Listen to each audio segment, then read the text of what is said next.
We are just 2 weeks away from the first major test in the Republican primaries of the 2024 presidential election. Former President Trump is dominating the polls ahead of the Iowa caucuses. 538's polling average shows him more than 30 points ahead of his rivals. ABC News senior congressional correspondent Rachel Scott is in Iowa for us. ABC News political director Rick Klein and host of the 538 Politics podcast, Galen Druker, are here with me in studio. So let's get down to it. Rick, what do you think this 538 polling average tells you about how voters are feeling leading up to Iowa? Republicans like Donald Trump. They have wire to wire since the beginning of the campaign. And in fact, if anything, he's only gotten stronger. And it tells you just so much about this year as we go into this.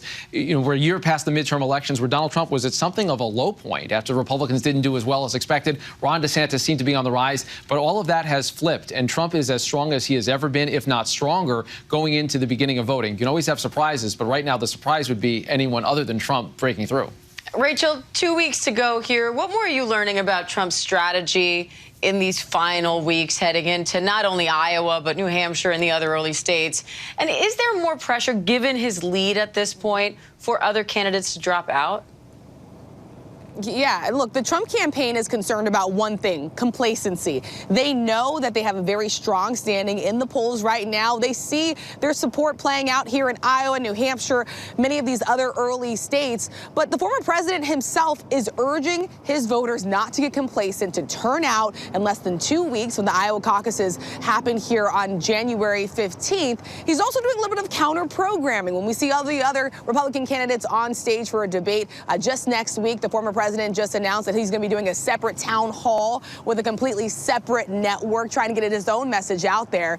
You mentioned the pressure on the other candidates, and that is certainly increasing right now. In fact, former New Jersey Governor Chris Christie facing a lot of pressure to get out of the race before New Hampshire, given Nikki Haley's momentum there. And a lot of this is actually coming from the state's Republican governor, Chris Sununu. He calls Chris Christie's campaign basically going nowhere. He says it's a dead end, and he says that he could be standing in the way of Nikki Haley, who he believes poses the greatest challenge to the former president.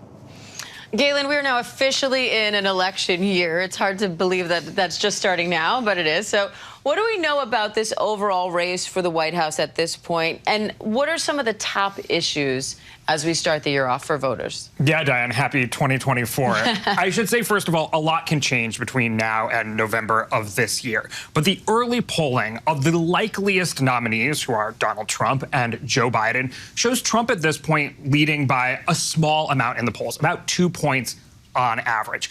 I should say, though, that there's a lot of folks who are undecided. And of that group, many of those people dislike both Trump and Biden. We've heard a lot of Americans don't want either to run again. This election, if it is between those two candidates, is likely to come down to how voters who dislike both of them end up deciding, right? They dislike both, but maybe they lean one way or the other. When it comes to the actual issues, the polling suggests that, as always, the economy ranks really highly. And also we see, concern about leadership overall, things like immigration, abortion to some extent. But I should say that the really differentiating issues in this campaign probably aren't going to be something like the economy, because it's hard for voters to differentiate between the two parties on those issues. Two issues that the voters can differentiate between the two parties really well on are immigration and abortion.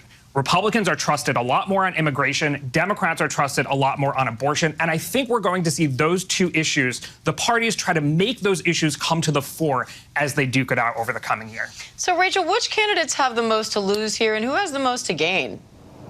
Yeah, well, the former president, quite frankly, he has this lead in the polls right now. And you may remember he was ahead in 2016. He ended up losing Iowa to Senator Ted Cruz at the time. And so Trump knows that there's a lot on the line here, particularly when you talk to sources within his campaign. They really want to set the bar high. They hope that if they have a strong performance here in Iowa, they have a strong performance then in New Hampshire, then that sends a message for the rest of the field to start to winnow and for others to get out of the race. But Ron DeSantis in particular has gone all in on this state. He's visited all 99 counties. He has the endorsement of the state's Republican governor as well. This will be critical for him. It will be a defining moment. And if he does not do well here, there will be more and more pressure on him to possibly get out of the race after Iowa. So, Rick, how important are these early primary states right now? They're everything. If you're going to be able to defeat Donald Trump, you got to start somewhere. And if you don't do it in those early states, this race goes national really quickly. We're talking about only about a month between those early states and then go to South Carolina and then Super Tuesday. And if this is a national campaign, Donald Trump's going to win. The only opportunity that a Nikki Haley or Ron DeSantis or Chris Christie has is to break through in Iowa or New Hampshire, get the other candidates out, and then have that one-on-one shot. But as you can tell, that's a lot of jujitsu. There's a lot of positioning that has to happen to even get there. So let's bring in the man who specializes in that jujitsu, shall we? Galen, what do you see as the potential path to victory for any of these other candidates besides former President Trump?